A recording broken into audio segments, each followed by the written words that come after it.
네, 안녕하세요.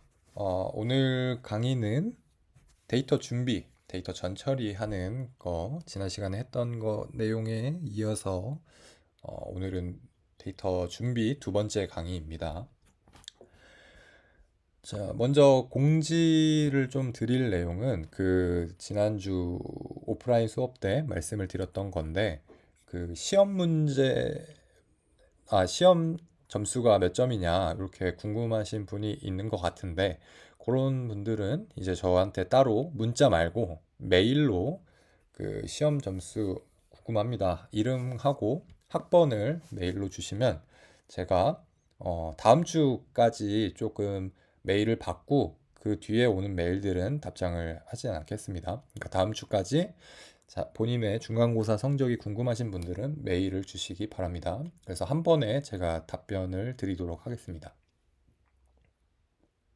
네, 그리고 이제 수업이 몇 번 남지 않았는데 어, 이제 다음 주 강의가 오프라인일지 온라인일지 뭐 그런 스케줄에 관련해서 좀 문의를 주신 분들이 있어요. 그래서 우선은 저는 최대한 오프라인 수업을 좀 진행하려고 하는데 제 개인 사정이 조금 이게 한 수요일 정도까지 스케줄을 봐야지 그 뒤에 금요일 날 오프라인 수업을 할 수 있을지 없을지 이렇게 알 수 있거든요. 그래서 수요일 날까지 좀 상황을 보고 목요일 날 이렇게 공지를 드리는데 조금 더 빨리 제가 한 수요일 정도까지는 최대한 빨리 오프라인 강의인지 온라인 강의인지 판단해서 조금 공지하도록 하겠습니다. 그런 부분들을 제가 좀 미리미리 공지하지 못한 점 좀 사과드립니다. 네, 아무튼 오늘 할 거는 데이터 준비하는 건데 데이터 전처리하는 거 배워보도록 하겠습니다. 네, 지난 시간에 어떤 걸 배웠냐면 판다스를 배웠죠. 판다스가 뭐 하는 애였어요. 판다스라고 하는 거는 우리가 자주 쓰는 그런 엑셀 프로그램 있죠. 그런 엑셀과 같은 프로그램, 행과 열로 이루어진 데이터 구조들을 이제 파이썬에서도 쓸 수 있게 그런 처리를 해주는 파이썬 라이브러리이죠. 그래서 어떤 걸 배웠냐면 크게 두 가지를 배웠어요.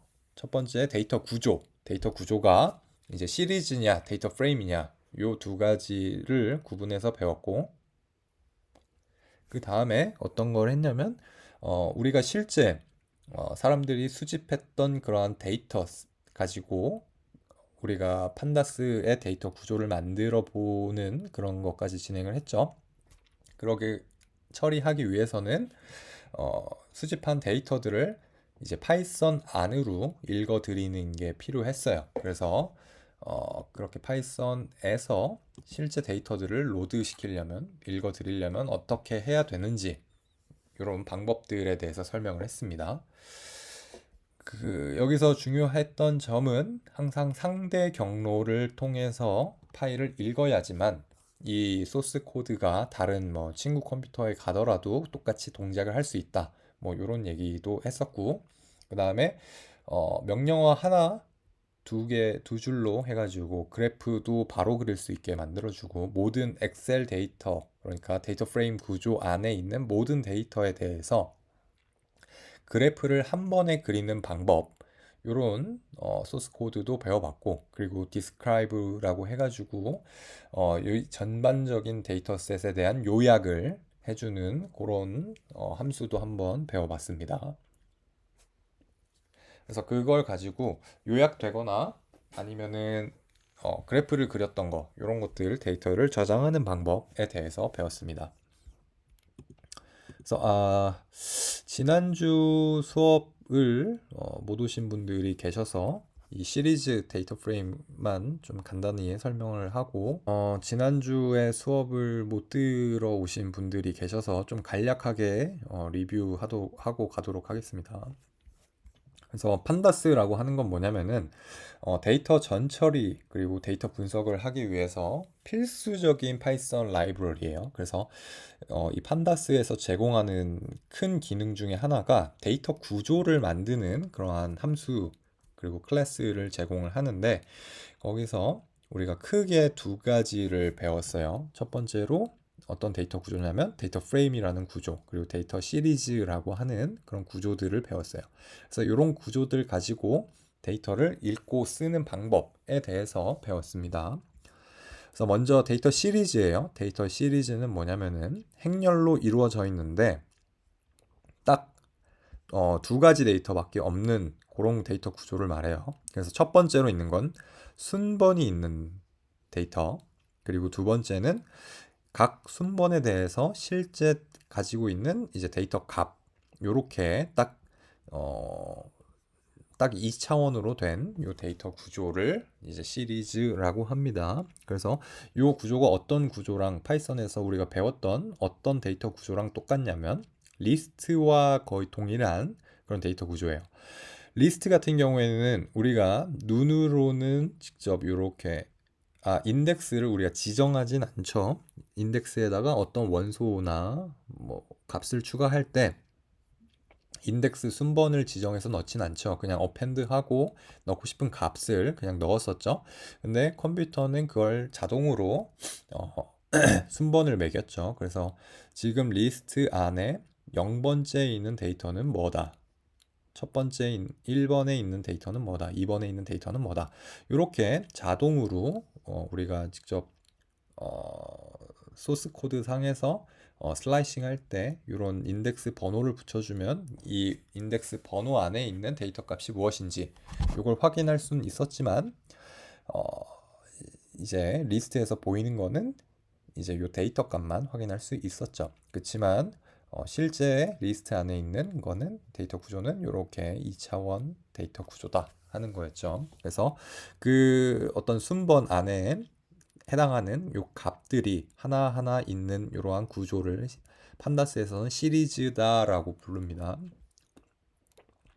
그래서 이건 어떻게 해석을 해야 되냐면 요 데이터셋은 우리가 엑셀로 치면은 요렇게 요게 위에서 아래로 내려가는 게 이제 열이죠, 열. 그리고 왼쪽에서 우측으로 가는 게 한 행이죠, 행. 그래서 데이터 분석을 할 때 요런 데이터를 어떻게 해석을 해야 되냐면 이 첫 번째 있는 데이터, 두 번째 있는 데이터, 세 번째 있는 데이터, 네 번째 있는 데이터인데 그 데이터가 가지고 있는 속성 정보는 사람 이름이죠, 지금은. 그래서 마크, 뭐 저스틴, 존, 뭐 이렇게 돼 있는 사람들이 첫 번째 있는 사람, 두 번째 있는 사람, 세 번째 있는 사람 이렇게 되는 구조가 시리즈다라고 했습니다. 네, 그래서 사용 방법은 이렇게 해서 데이터를 넣어주면 순번을 직접 입력하진 해도 되고 안 해도 되고 안 하면은 이제 자동으로 쭉쭉쭉 만들어 주는 거고, 만약에 인덱스를 뭐 다른 문자나 뭐 한글이나 뭐 이런 걸로 하고 싶다라고 했을 때 인덱스를 추가적으로 넣어주면 됐었죠. 자, 그리고 데이터 프레임은 뭐냐면은 시리즈가 두 개 붙어 있는 이러한 데이터 구조를 데이터 프레임이라고 불러요. 그래서 데이터 속성 정보, 요 컬럼이 두 개 이상 있는 애들, 컬럼이 두 개 이상 있는 애들, 그리고 인덱스는 당연히 숨어 있거나 뭐 이렇게 하니까 따로 뭐 취급을 하진 않습니다. 그래서 아무튼 이러한 데이터 프레임은 어떻게 해석을 해야 되냐면 첫 번째 있는 데이터는 두 가지 속성 정보를 가지고 있는데 첫 번째는 사과 판매량, 두 번째는 오렌지 판매량 이렇게 읽었었죠. 그래서 첫째 날에는 내가 과일 가게를 운영하는 사람인데 이달의 첫 번째 날, 그러니까 뭐 지금 11월이니까 11월 1일 날은 사과 판매가 3개 있었고 오렌지는 0개 있었어. 그 11월 2일 날은 사과 판매가 2개 있었고 오렌지는 3개. 이런 식으로 데이터를 읽는 방법이 이제 데이터 프레임 구조라고 했어요. 그래서 주의해야 될 게 뭐라고 했냐면 여러분들이 앞으로 이제 직장을 잡거나 뭐 보고서를 쓸 때 이러한 표, 뭐 그래프를 그릴 일들이 많은데 항상 이런 식으로 룰을 만들어서 데이터를 만드셔야 됩니다. 데이터를 수집하거나 할 때 항상 컬럼에 컬럼 헤더, 이게 헤더라고 하죠. 그 각각의 데이터가 어떤 속성을 가지고 있는지, 그 컬럼이 어떤 의미를 가지고 있는지를 표현하는 요 헤더를 붙여주고, 이 헤더는 데이터 속성 정보를 의미한다. 이렇게 명시를 해주고, 그 다음에 요 각 행들은 첫 번째에 실제로 수집한 데이터의 숫자 값들 혹은 문자 값들, 문자열 이런 것들을 넣어줘야 된다. 이렇게 말씀을 드렸습니다. 네, 그렇게 해서 해석을 하는 게 데이터 프레임 구조고, 이거는 수학적으로는 이제 행렬 데이터죠. 그래서 이러한 데이터들이 이제 파이썬에 있는 딕셔너리 구조와 동일하다. 그래서 인덱스가 있고 여기는 키와 이제 그 키에 해당하는 실제 값들 이렇게 구성된다라고 했었어요.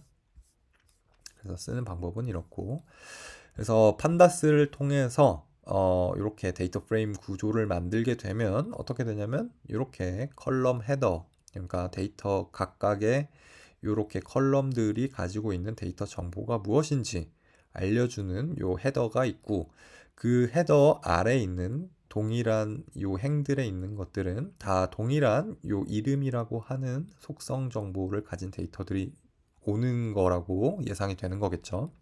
두 번째 컬럼 나이라고 했으면은 요 두 번째 컬럼 아래에 있는 모든 이 각 행에 대한 데이터들은 다 나이가 나와야 된다. 마지막 성별 같은 경우에도 여남 남녀 이렇게 되듯이 각 행에 있는 모든 각 데이터들은 요 성별 속성을 가진 정보들이 나와야 된다라고 이게 설명을 드렸습니다. 그래서 이런 구조로 만드는 게 데이터 프레임 구조다. 이 룰을 반드시 지켜야 된다. 뭐 지금 하는 머신러닝이나 데이터 분석과 같은 그런 걸 할 때도 마찬가지고, 여러분들이 일하실 때 보고서 작성할 때 항상 요 컬럼에는 데이터 속성이 뭔지, 그리고 각 행에 여기 인덱스 붙어 있는 거는 그 각각의 하나 데이터가 첫째 날에 수집한 혹은 첫 번째 사람이 가지고 있는 모든 데이터를 각 속성에 맞춰서 이렇게 기입을 해줘야 된다라고 설명을 드렸습니다. 네, 그렇게 하면 되고, 쿼리 방법 이런 거는 간단하게 뭐 설명을 안 하고 뭐 넘어갔긴 했는데, 이런 것들은 저가 너무 이제 세세한 쿼리 방법, 그러니까 사람마다 필요한 불러들여야 하는 데이터 개수나 뭐 이런 게 다 다르기 때문에 여러분 필요에 따라서 이제 만약에 몇 번째부터 몇 번째 행위 데이터를 긁어와야 된다, 혹은 특정한 컬럼만 값만 이렇게 불러와야 된다라고 했을 때 어떻게 해야 되는지를 이제 챗GPT한테 물어보면 훨씬 저보다 빨리 자세히 알려줍니다. 그리고 소스 코드도 바로바로 제공하니까 이 챗GPT를 활용하실 것을 권해드렸습니다. 자, 그리고 마지막으로 그 지난 시간에 했던 것 중에 강조했던 게 이제 데이터를 읽어드리는 거. 우리가 데이터 분석을 하기 위해서는 제일 첫 번째로 데이터를 불러들이는 것이 중요하다라고 했고, 그렇게 데이터를 불러들이는 방법이 크게 두 가지가 있다고 했어요. 파일이 실제 위치하는 모든 경로를 다 입력하는 방법. 어떤 거냐면 C 드라이브부터 시작해서 C 드라이브 안에 있는 유저라는 폴더 안에 데이터라고 하는 계정 안에 그 안에 있는 데이터 CSV 파일 요걸 읽어라. 이렇게 모든 집 주소, 우리 우편이나 택배 받을 때 쓰는 뭐 그 주소를 쓰는데, 이제 국제 우편을 보낸다라고 했을 때 뭐 대한민국 서울시 뭐 노원구 뭐 블라블라 해서 집 주소 몇 동 몇 호까지 이렇게 쓰는 모든 경로를 쓰는 거, 요게 절대 경로를 쓰는 방법이에요. 근데 요렇게 쓰지 말라고 말씀을 드렸어요. 그럼 어떻게 써야 되냐? 우리는 상대 경로, 그러니까 상대적인 내 위치를 알려주는 방법, 요게 바로 점을 쓰면 이 파이썬이 실행되는 위치로부터 그 파이썬이 실행되는 위치, 이 아래 이하에 있는 C 드라이브 계정 폴더, 그리고 뭐 블라블라 내 문서 GitHub 폴더 위치는 뭐 나는 모르겠고, 파이썬이 실행되는 지금 위치로부터 요 슬래시가 의미하는 게 그 안에라는 뜻이에요. 내가 지금 있는 위치로부터 내 안에 있는 데이터 폴더 안에 있는 데이터 파일명을 그대로 확장자까지 이렇게 적어주는 방법이 상대 경로다라고 했어요. 그래서 상대 경로를 써서 항상 데이터 파일을 읽어 들이시라 이렇게 했었습니다. 네, 이런 게 있었고 저장하는 것도 마찬가지로 우리가 그 다음에 슬래시, 그 다음에 내가 저장하고 싶은 위치에 있는 폴더 이름, 그리고 파일 이름, 이렇게 확장자 명까지 이렇게 해서 저장을 했죠. 그래서 이것도 다 상대 경로입니다.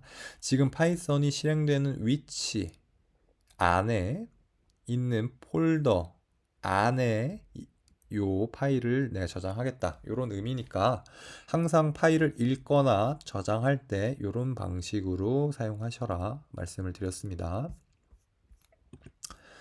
네, 그래서 오늘은 뭘 할 거냐면 먼저 독립변수, 종속변수 요거가 뭔지 우리가 데이터 분석을 하는데 머신러닝을 한다 이렇게 말씀을 드렸잖아요. 머신러닝 하는 거는 데이터 속에서 어떤 의미 있는 변수들이 있고 그 변수들이 어떠한 방정식 관계 속에 있는지 그거를 찾아내기 위해서 머신러닝이 계속 학습이라고 하는 걸 통해서 그 방정식을 찾아내는 것이라고 말씀을 드렸죠.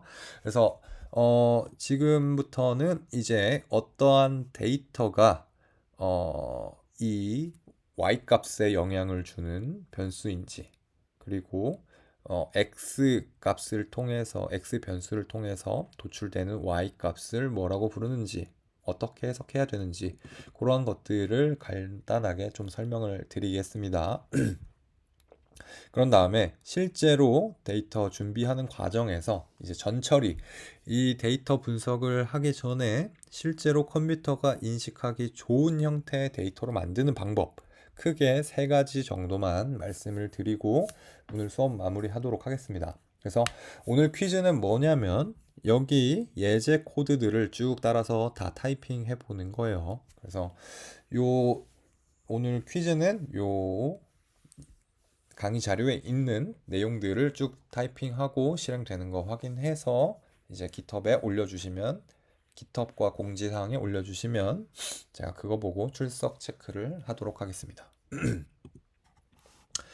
자, 그래서 우리가 지금 하고 있는 데이터 준비 과정에서 데이터 전처리 하기 전에 우리가 불러들여 읽어서 분석할 데이터 대상은 무엇인가 하는 겁니다. 그래서 우리가 지금 사용하고 있는 데이터는 뭐냐면 피마 인디언 당뇨 데이터셋이라고 불리는 데이터셋인데 이게 뭐냐면은 한 사람 한 사람 한 사람을 각각을 다 조사를 한 거예요. 그래서 뭘 조사를 했냐면 그 사람이 임신을 몇 번 했는지, 포도당 부하 검사 수치가 얼마인지, 혈압은 얼마인지, 뭐 피하 지방이 얼마큼 되는지, 인슐린이 얼마인지, 체질량 지수가 얼마인지, 뭐 나이가 얼마인지, 뭐 그렇게 해서 당뇨병이 실제로 있는지 없는지 이런 것들을 다 수치화 한 거죠. 그게 몇 사람이 있는 700명 정도였던 걸로 기억하는데 아무튼 이런 데이터로 이루어져 있어요. 그래서 머신러닝이라고 하는 건 뭐냐면은 어떤 x 값 블라블라 플러스 어떤 뭐 x 플러스 ax 플러스 b 뭐 혹은 뭐 ax 제곱 플러스 bx 플러스 c 뭐 2차원 방정식이든 3차원 방정식이든 모르겠지만 아무튼 x 값들이 주어졌을 때 우리가 원하는 건 뭐예요? 원하는 건 뭐냐면 이 사람이 당뇨가 있을지 없을지. 왜 이게 필요하다고 지난 시간에 얘기했죠. 우리가 당뇨병이 있는지 없는지를 검사하기 위해서는 실제로 몸 안을 다 뒤져서 이제 이 사람이 실제로 당뇨가 있는지 없는지를 확인하잖아요. 뭐 CT나 뭐 MRI로 확인하는지 잘 모르겠습니다만 아무튼 CT나 MRI를 직접 찍어봐서 이 사람이 당뇨가 실제로 있는지 없는지 이렇게 확인해 보는 게 제일 정확한 방법이죠. 그렇지만 이제 비용적인 문제가 발생을 하게 돼요. CT나 MRI 촬영하는 것은 한 번에 뭐 30만 원, 50만 원도 하고 뭐 비싼 데는 뭐 100만 원도 하고 막 그러니까요. 이 일반적인 사람들이 쉽게 그렇게 MRI나 CT 이런 거에 접근하기는 굉장히 어렵죠. 그래서 어떤 방식을 하냐면 우리가 건강검진 같은 거 받아보면은 피 검사하고 소변 검사하고 가벼운 엑스레이 정도 찍어보고 뭐 이렇게 하잖아요. 그런 걸 통해서 이 사람이 암이나 뭐 다른 병이 있는지 혹은 뭐 신장 결석이 있는지 등등을 간접적으로 이렇게 판단을 하잖아요. 그런 거 하는 이유가 모든 사람을 대상으로 다 CT를 찍었을 때 그 사회적 비용이 어마어마하니까 그렇게 직접적으로 명확하게 관찰하지 않더라도 이 사람의 병이 있는지 이상 유무를 쉽게 그리고 저렴하게 그리고 정확하게 판단할 수 있는 방법이 뭐가 있을까? 이런 것들을 수많은 연구를 끝에 이런 방식들을 찾아낸 거예요. 어떻게?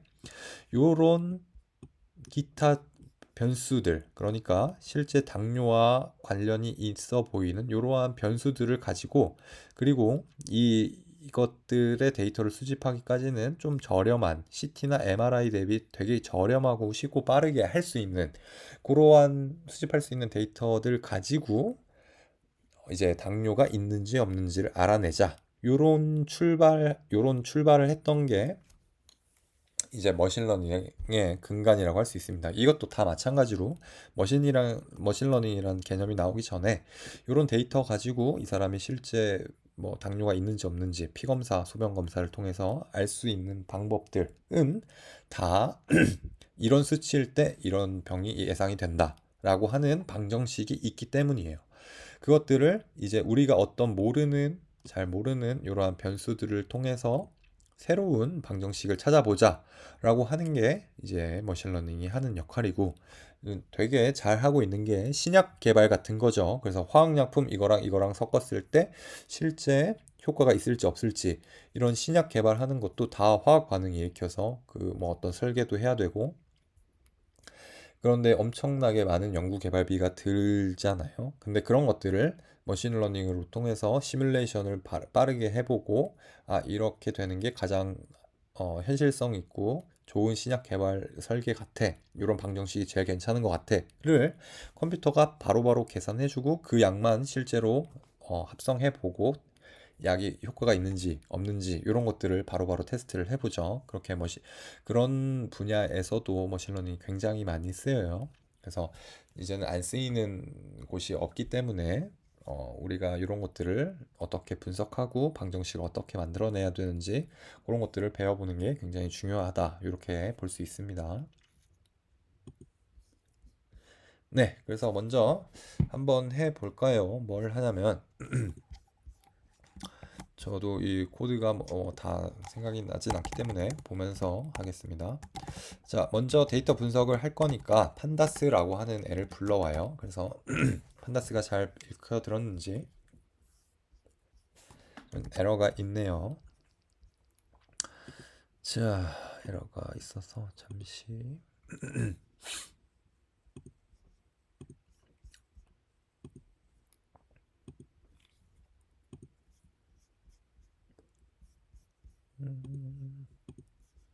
가상으로 하나 만들고 여기에 판다스를 설치해 주겠습니다.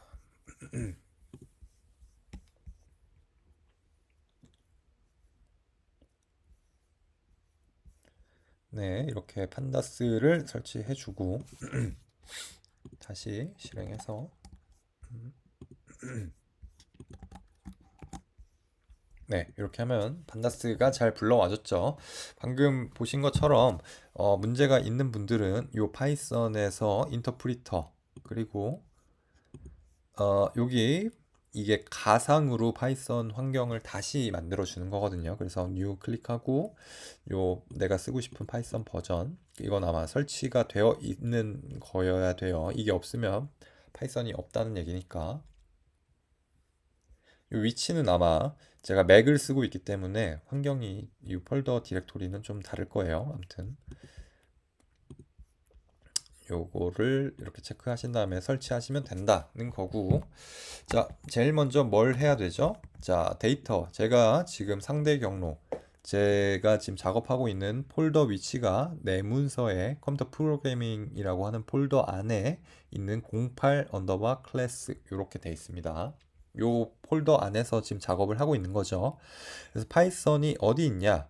요 08 언더바 클래스라고 하는 폴더 안에 메인이라고 하는 파일 요거를 실행하고 있는 거예요. 그럼 파이썬이 실행되고 있는 위치는 블라블라블라 위치 안에 있는 08 클래스 요 안에서 실행되는 거죠. 그래서 제가 뭘 미리 해놨냐면 데이터를 하나 폴더를 하나 만들고 여기서 피마 CSV 요 제가 업로드 해놨던 데이터 파일을 여기에 복사 붙여넣기 어디에 08 클래스라는 폴더 이제 여러분들이 작업하시는 폴더명은 다 다를 거예요. 아무튼 요 08 폴더 안에 있는 그 안에 있는 요 데이터 요게 다 이렇게 들여쓰기 되는 게 이제 트리 구조라고 설명했죠. 그래서 이 들여쓰기가 같은 위치에 있는 것들은 같은 선상에 있다, 같은 위치 안에 있다라고 하고 여기서 더 들여쓰기가 되는 거는 이 폴더 안에 더 안에 있다 이렇게 말씀을 드렸습니다. 자, 그래서 데이터를 읽을 때 어떻게 하냐면 자, 우리가 판다스를 불러왔죠. 그래서 판다스를 불러와서 PD라고 부르자. 이 스크립트 내에서 판다스는 다 PD라고 부르자고 했습니다. 그래서 판다스를 불러오기 위해서는 PD를 쓰고 얘가 가지고 있는 함수들 혹은 클래스를 내가 쓰고 싶다 라고 했을 때 이렇게 보면 내가 쓸 수 있는 기능들이 나오죠. 거기서 뭘 하냐면 read 언더바 CSV 제가 지금 가지고 읽으려고 하는 파일이 CSV 이 콤마로 부분된 파일들이기 때문에 이렇게 한다고 했어요. 그래서 돼 있고 여기 매개 변수로 뭘 쓰냐면 자 경로를 써주는 거예요. 파일이 있는 위치를 컴퓨터 요 파이썬한테 알려줘야 되기 때문에 이 내가 읽으려고 하는 파일의 위치가 어디 있는가를 알려줘야 된다 했죠. 그래서 D만 쳐도 이제 이 상대 경로를 쓰면 이 파일 폴더나 이름이 어디 있는지 뭐 컴퓨터가 바로바로 인식을 해서 이 디렉토리 쓸 거니 이렇게 물어봐 주죠. 그 다음에 여기 안에 있는 1 피마 CSV 요걸 읽겠다 이렇게 되는 거예요. 자, 그거를 데이터라고 하겠습니다. 자, 이렇게 하면 안 나오죠. 프린트 데이터 해서 잘 읽어졌는지. 자, 여기 보면 이제 출력이 되는데 자, 이게 데이터 프레임 구조다라고 했죠. 그래서 이 read cs 언더바 csv를 하면은 바로 어떤 값을 리턴해 주냐면 이 데이터 프레임 구조를 만들어 줘요. 요 피마라고 하는 애가 이 콤마로 이 첫 번째 사람은 지금 헤더가 다 안 써 있는데 임신 횟수 얼마, 뭐 혈압 얼마, 뭐 포도당 부하 수치 얼마, 뭐 나이 얼마, 그래서 당뇨가 있는지 없는지 이런 것들을 숫자 값으로만 이렇게 해놨죠. 그렇게 해서 그걸 그대로 읽어서 데이터 프레임을 자동으로 만들어 주는 애가 리드 판다스의 리드 언더바 CSV였습니다. 자, 여기까지 요게 조금 다를 수가 있는데 요거는 여러분들 지금 상황에 맞춰서 좀 잘 써보세요. 자, 그 다음에 헤더를 제가 좀 따라서 쓰겠습니다. 헤더라고 하고 뭐 하냐면 자, 좀 축약해서 쓰는 거죠. 임신 횟수. 그 다음에 뭐 이거는 저도 잘 모르겠는데 뭐 포도당 부하, 프레시, 혈압, 그리고 스킨, 그리고 테스트, 매스. 이게 뭐 하는 거냐면 저 데이터 컬럼 값 헤더가 무엇인지 헤더는 아까 뭐라 했죠? 그 데이터 속성이 뭐 어떤 값인지 자 알려주는 사람들이 보기 편하게 좀 알려주는 그렇게 헤더라고 했어요. age가 아니라 마지막에 있는 클래스가 이제 당뇨가 있는 클래스냐 없는 클래스냐 요거를 구분해서 쓰는 애예요. 그래서 출력해 보면 헤더는 그냥 리스트죠. 그래서 이렇게 출력되는 걸 알 수 있어요. 자, 그런데 자 여기서 한 번에 읽을 때 어떤 방식을 쓰냐면 자 우리가 데이터를 읽을 때 헤더를 바로바로 갖고 와 라고 하는 게 변수 매개 변수로 names라고 하는 매개 변수가 있어요. 얘가 하는 건 뭐냐면 이 데이터에 헤더 이름들을 뭘로 할래? 라고 하는 거예요. 그래서 우리가 방금 만들어 놨던 여기 헤더 있죠? 얘를 헤더로 할래? 이렇게 지정을 해주는 겁니다. 그래서 이렇게 해서 실행해 보면 자 어떻게 바뀌냐면 자 우리가 방금 입력했던 요 리스트에 있는 값을 데이터를 너가 읽어 드릴 때 이거를 지금부터 헤더로 지정해 이렇게 해주는 겁니다. 그래서 여기까지가 데이터 불러오는 그런 거였어요. 그래서 또 뭐가 있냐면 지금 보면은 데이터가 거의 뭐 768개 로우가 있다고 하죠. 그러면은 지금 이 데이터가 의미하는 바는 요 임신 횟수, 뭐 포도당, 뭐 혈압, 뭐 피부가 어쩌냐, 뭐 다른 뭐 테스트, 뭐 이런 거들을 한 사람이 총 768명이 있고 그 768명 각각은 9개의 속성 데이터를 가지고 있다.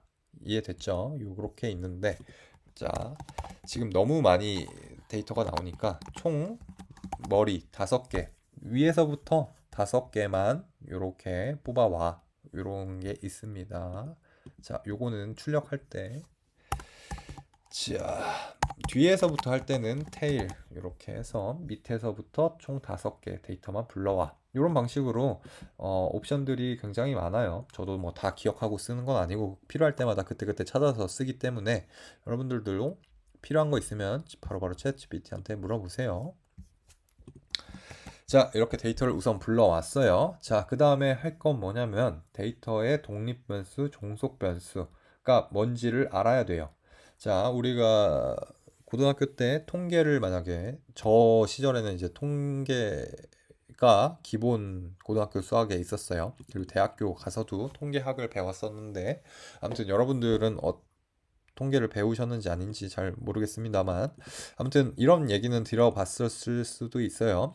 독립 변수와 종속 변수가 뭐다? 이런 얘기. 독립 변수는 뭐냐면 종속 변수에 영향을 주는 변수. 그러니까 원인이 되는 어떤 결과의 원인을 제공하는 그런 변수들을 독립 변수라고 해요. 그래서 이런 독립 변수들을 X라고 불러요. 그래서 뭐 부르는 단어가 여러 가지가 있는데 입력 변수라고도 하고 뭐 어떤 결과를 설명하는 변수다라고 해서 설명 변수라고도 불려요. 그래서 뭐 예를 들어서 이제 학생들의 공부 시간이 성적에 어떻게 영향을 주느냐를 연구하겠다라고 했을 때 여기서 독립 변수는 뭐가 되겠어요? 공부한 시간이 학생들의 성적에 영향을 주는 독립 변수로 사용된다. 이렇게 부릅니다. 해석을 합니다. 그래서 어떤 결과값에 영향을 주는 변수가 독립 변수다라고 하는 겁니다.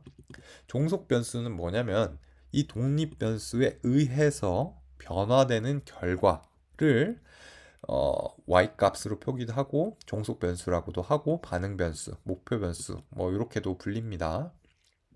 그래서 아까 예를 통해서 말씀을 드리면 공부하는 시간은 독립 변수고 그 결과가 어떻게 반영돼요? 학생들의 성적이라고 하는 거에 종속돼서 보여준다. 이렇게 표현되기 때문에 종속 변수라고 불립니다. 자, 그럼 우리 데이터로 다시 돌아가서 자, 우리가 지금 하고 싶은 건 뭐냐면 요런 임신 횟수 조사하고 나이 몇 살인지 조사하고 혈압 간단하게 측정하고 이런 것들을 통해서 당뇨가 있는지 없는지를 예측하고 싶다가 우리가 지금 방정식, 머신러닝 방정식을 만들고 싶은 거예요. 그랬을 때 결과값, 이 종속 변수가 되는 건 뭐예요? 요 당뇨병이 있냐 없냐가 값이 0. 0이면 보통 컴퓨터는 false라고 입력하고 그래서 당뇨병이 없다.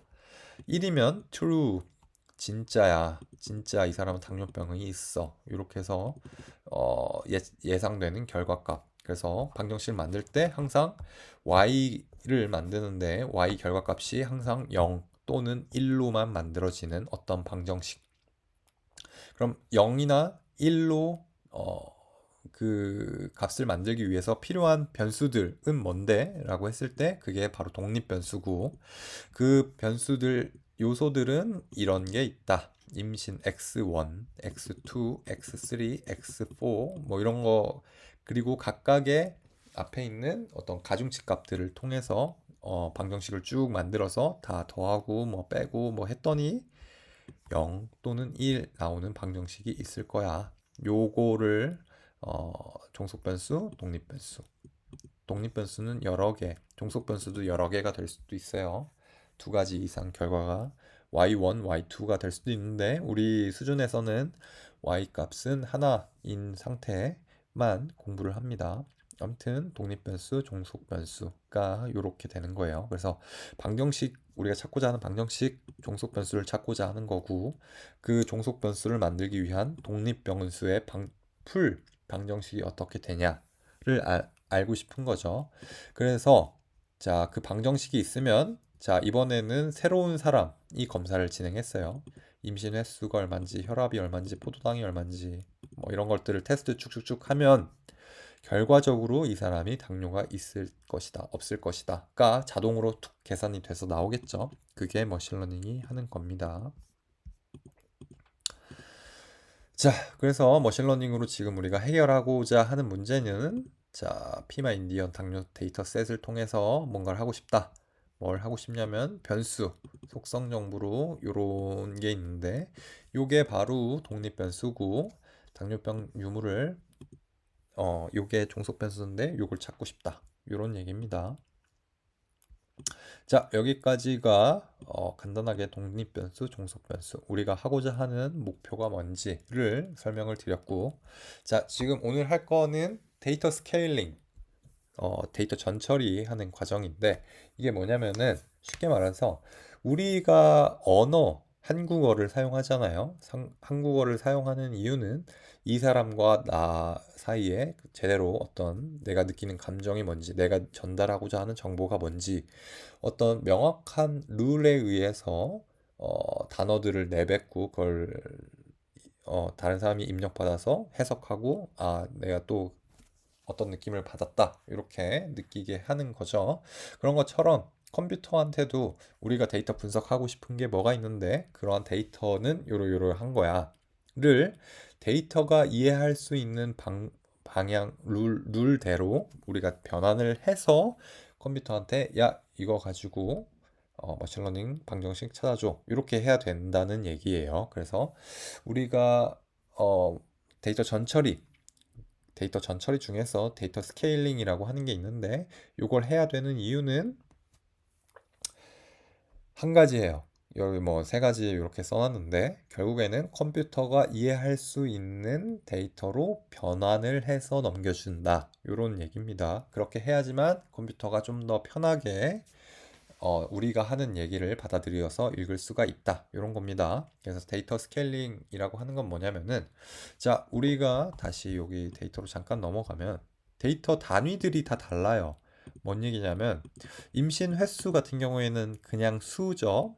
그 다음에 포도당 부하 수치는 뭐 단위가 뭐 뭔지 모르겠지만 아무튼 그런 게 있을 거고 혈압도 임신 횟수와 이 혈압이라고 하는 것은 단위가 명확히 다른 애들이죠. 그리고 어떤 데이터들은 소수점으로 되어 있고, 그죠? 어떤 데이터들은 자릿수가 뭐 10자리, 1의 자리인 각각이 다 의미하는 바도 다르고 단위도 다르고 사용하는 단위 수도 다 달라요.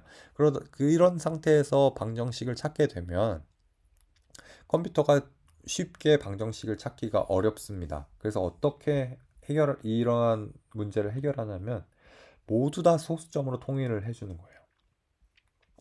그건 어떻게 하는데? 라고 하면은 가장 대표적인, 이렇게 다 어떤 특정한 소수점 값으로 변환하는 게 데이터 스케일링이라고 부르는데 어떻게 하냐면 자, 여기 각 컬럼별로 자, 임신 횟수라는 컬럼별로 최대값과 최소값을 두 개를 먼저 찾아요. 그리고 그 데이터를 최소값을 0으로 하고 최대값 만약에 10이라고 했으면 10을 1로 보자. 그리고 그 사이에 있는 값을 다 비율을 맞춰가지고 0과 1 사이에 있는 값으로 다 바꾸자. 이렇게 하는 겁니다. 자, 포도당 부하수치 검사도 지금 보면은 우리 다 5개만 봤을 때 자, 최소값 얼마예요? 93 단위가 뭐가 있겠죠? 근데 최대값은 지금 126이란 값이죠. 그러면은 최소값을 0, 93을 앞으로는 0으로 다 두고 최대값이 126이니까 이거를 최대값인 1로 이렇게 보고 나머지 애들은 다 소수점으로 바꾸자. 그 사이에 있는 값으로 슉 바꿔버리자. 이렇게 처리하는 게 스케일링이에요. 그랬을 때 얻는 이점이 뭐냐? 단위가 다 사라져요. 단위가 다 사라지고 자릿수가 다 동일해져요. 어떻게? 다 0과 1 사이에 있는 값으로 바뀌죠. 얘도 0과 1, 얘도 0과 1, 얘도 0과 1. 그렇게 하다 자릿수를 다 통일해주면 이제 컴퓨터가 방정식을 찾기가 더 편리해지죠. 이해됐죠? 그래서 고로 이유 때문에 이렇게 뭐 여러 가지가 있는데 불균형을 데이터가 뭐 좀 조정을 한다던가 학습 속도를 좀 더 빨리 한다던가 데이터 분석을 호환성을 좀 높이게 한다거나 이런 것들을 할 때 컴퓨터가 좀 더 좋아하더라. 그러니까 너가 좋아하는 거 우리가 해줄게. 이런 얘기입니다. 그래서 그게 바로 데이터 스케일링인 거고 첫 번째는 리스케일링이라고 하는데 가장 많이 쓰이는 방식이에요. 뭐냐면 최대 최소 스케일링이라고 하는 건데 아까 말씀드렸던 데이터 각 컬럼을 쭈룩 다 보는 거예요. 지금 5개만 보지 말고 전체 데이터를 쭉 읽었을 때 자, 여기 임신횟수 1인 사람도 보이고 0인 사람도 보이죠? 0이 가장 적은 값이겠죠? 자, 지금 봤을 때 최대값이 10으로 보이네요. 그죠? 그럼 0과 10을 숫자 0으로 얘를 1로 치환하고 그 사이에 있는 값들을 다 그 비율에 맞춰서 바꾸자 하는 게 민맥스 스케일링입니다. 그걸 어떻게 하는데가 공식으로 이렇게 정해져 있어요. 자, 어, 0과 10을 0과 1 최대 최소로 두고 그죠? 그러면 그 사이에 있는 뭐 6이라는 값은 어떻게 계산해야 되는데 를 여기 x 6으로 두는 거고 자 최소는 0이니까 0인 거고 맥스는 10이니까 10 10과 0을 빼면 0이죠. 그럼 10분의 6 이렇게 되겠죠. 그러면은 임신의 수가 6이라고 하는 사람은 그냥 앞으로는 0.6이라고 하자. 요게 스케일링 하는 방식이에요. 크게 어려운 거 없습니다. 자, 그래서 그거 어떻게 하는데 자, 이거는 다 따라 해보시기 바랍니다. 그래서 자, 이거는 해석만 좀 해드릴게요. 자, 여기까지 우리 방금 했었죠. 데이터 읽어와서 데이터 값이 얼마인가. 자, 여기 values라고 하는 게 있는데 이것만 좀 볼게요. values는 뭐냐면 자, 우리가 원래 읽었던 데이터는 뭐예요? 데이터만 한번 읽어서 실행해 볼게요. 데이터는 자, 데이터 프레임 구조를 가진 변수였죠. 근데 데이터가 가지고 있는 함수 중에 values라고 하는 건 뭐냐면 너 값만 가지고 와 입니다. 그래서 어떻게 되냐면 자, 2차원 행렬 값으로 그냥 숫자만 들고 와. 헤더도 다 떼고 데이터 프레임이라는 것도 떼버리고 내가 연산하기 편하게 컴퓨터가 좋아하는 연산, 행렬 연산 요걸 하기 위해서 데이터 프레임 좀 불필요한 것들 너네가 읽기 쉬운 데이터 프레임 이런 거 떼고 숫자만 가지고 그걸 행렬 리스트로 만들어 와 라고 하는 게 values 함수가 하는 역할이에요. 아무튼 이렇게 해서 이렇게 나오죠. 그걸 가지고 자 민맥스 스케일링을 해 볼게요. 자 하기 전에 자 독립 변수와 종속 변수를 이렇게 나눠줍니다. 어떻게? 자 이걸 직접 다 타이핑 해보세요. 그래야만 이 지금 우리가 하는 게 뭐냐면 그 인덱싱 되어 있는 데이터에서 슬라이싱을 하는 거죠. 이 의미가 뭔지 모르겠으면 챗GPT한테 잘 물어보시고 다 타이핑해서 이 결과가 어떻게 도출되는지 한 번씩 눈으로 확인하세요. 자, 데이터 분석할 때 독립 변수, 종속 변수 요 두 가지를 독립 변수, 종속 변수 이렇게 나눈다 했죠. 그거를 나눠주고 자 어떻게 출력되는지 쭉 보고 자 의미하는 바가 뭔지 자 그랬을 때 리스케일링 이렇게 한다는 거예요. 요거는 0 y 값이 뭐다 요거 0과 1로 나타나는 거고 자 그래서 실제로 자 리스케일링 어떻게 하는데 여기가 좀 빠졌네요. 자 우리가 또 필요한 라이브러리가 뭐냐면 scikit-learn이라고 하는 애가 필요해요. 그래서 요 라이브러리를 강의 자료에 좀 빠져 있는데 그거를 제가 좀 추가해서 다시 업로드 하겠습니다. 이게 아마 scikit-learn이 맞을 겁니다. 자, 네, 강의 자료에 좀 빠진 줄 알았는데 여기 있었습니다. 이걸 제가 좀 스킵하고 넘어갔는데 자, 방금 scikit-learn sklearn이라고 하죠. 하고 이 scikit-learn 이 설치할 때는 이렇게 했지만 어떻게 부르냐면 sklearn 이렇게 부릅니다. 얘가 가지고 있는 것 중에 뭘 가지고 있냐면 프리프로세싱 전처리 하겠다. 자, 요게 조금 다르죠. 라이브러리 불러들이는 게 다른데 뭐 임포트에서 라이브러리 이름을 전체 불러버리면 이 판다스가 가지고 있는 모든 라이브러리를 불러오는 건데 이렇게 from 어디로부터 scikit-learn이 가지고 있는 전처리 라이브러리 중에서 뭐만 가지고 올 거냐면 민맥스 스케일러만 가지고 와 이렇게 쓰는 경우도 있어요. 그래서 요건 취향 차이긴 한데 자, 만약에 그냥 임포트 해가지고 sklearn 할 거라고 하면은 어떤 일이 발생하냐면 만약에 민맥스 스케일러를 부르고 싶잖아요. 그럼 어떻게 해야 되냐면 sklearn이 가지고 있는 프리프로세싱 중에서 뭘 가지고 있냐면 민맥스 요런 식으로 불편하게 이렇게 다 써줘야 돼요. 그래서 그렇게 하지 않고 어떻게 하냐면 sklearn이 요 클래스가 가지고 있는 것 중에 또 클래스가 있는데 그 안에 있는 민맥스 스케일러만 가지고 와 이렇게 해서 쓸 때 민맥스 스케일러 이렇게 쓰는 방식이 더 합리적입니다. 그래서 라이브러리 불러올 때 이렇게 민맥스 스케일러를 불러옵니다. 자, 그래서 자, 민맥스 스케일러 불러왔고 자, 피처 레인지 그러니까 0과 1 사이에 있게 하겠다 이런 얘기고 그래서 스케일러라는 변수에 민맥스 스케일러라는 애를 담아놨고 그죠? 그 다음에 이 스케일러가 가지고 있는 함수 중에 fit 언더바 트랜스폼이라고 하는 게 있어요. 얘가 뭐냐면 지금 너가 가지고 있는 데이터 컬럼 값을 주면은 그거를 0과 1 사이에 있는 최소를 내가 구분해서 알아서 핏하게 해서 변환해 줄게. 그 데이터가 뭔데? x는 뭐예요? 아까 그 독립 변수로 나눠놨던 이거 뭔지 잘 이해해 보시고 그걸 넣으면 내가 변환해 줄게. 그게 리스케일드 된 x다. 변환된 x다. 이렇게 해서 새로운 변수에 이렇게 담는 거예요. 그래서 출력되는 결과가 어떤지 이렇게 쭉 보면 자, 우리가 가지고 있던 값들이 원래는 뭐 첫 번째 있던 게 그거였죠. 임신 횟수였는데 그게 이렇게 다 소수점 자릿수로 바뀐 걸 알 수가 있어요. 그래서 요걸 직접 다 한 번씩 타이핑해 보세요. 그 다음에 뭐가 있냐면 이제 뭐 정규 분포, 가우시안 디스트리뷰션이라고 부르는데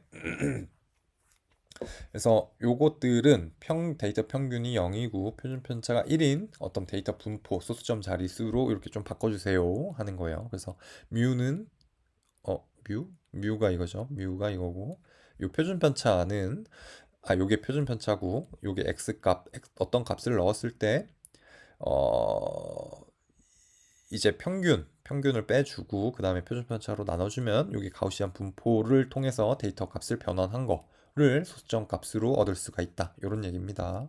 그래서 그건 어떻게 쓰는데?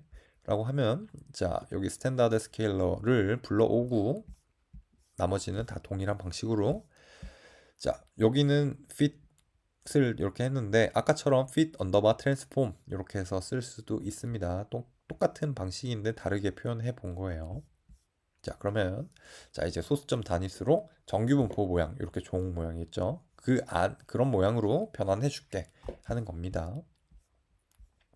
자, 마지막으로 바이너라이즈 하는 건데 이건 뭐냐면은 데이터를 어떤 특정한 값을 기준으로 그냥 0, 1로만 바꿔 요겁니다. 그래서 그걸 이진화 딱 0과 1 두 가지 값으로만 나눈다 하는 건데 그냥 아무렇게나 0과 1로 그냥 막 바꾸는 게 아니라 우리가 정해준 어떤 특정한 값 그걸 인계값 스트레시홀드라고 부르는데 그 값에 따라서 그 값 기준을 미달하는 값은 다 0. 그 값을 초과하는 어떤 값들은 다 1로 이렇게 바꿔주는 겁니다. 그래서 마찬가지로 프리 프로세싱이라고 하는 애를 불러와서 걔가 가지고 있는 마이너라이저, 그러니까 이진화하는 어떤 도움을 주는 그런 도구를 불러와요. 그런 다음에 아까처럼 독립변수, 종속변수 나누고, 그런 다음에 스레시홀드를 0.5, 그러니까 0.5 미달인 애들은 다 그냥 0으로 해. 그 이상인 애들은 다 1로 해. 뭐 이런 얘기입니다. 그래서 여기 0.5는 50%일 겁니다, 아마. 그래서 값이 전체 뭐 각 컬럼별로 50% 미달인 애는 뭐 다 0으로 죽인다거나 그 이상인 초과하는 애들은 다 1로 바꾼다거나 하는 게 이진화입니다. 네, 그래서 오늘 강의는 여기까지고, 자, 퀴즈는 여기 있는 데이터 코드, 아니, 소스 코드들을 다 쭉쭉쭉 타이핑 해가지고 실제 값이 어떻게 되는지 다 하나하나 다 프린트해서 보세요. 직접 눈으로 보고, 그리고 그걸 눈으로 보기 위해서 직접 손을 움직여서 그 코딩 하는 것들을 연습해 보시기 바랍니다. 자, 수고 많으셨습니다.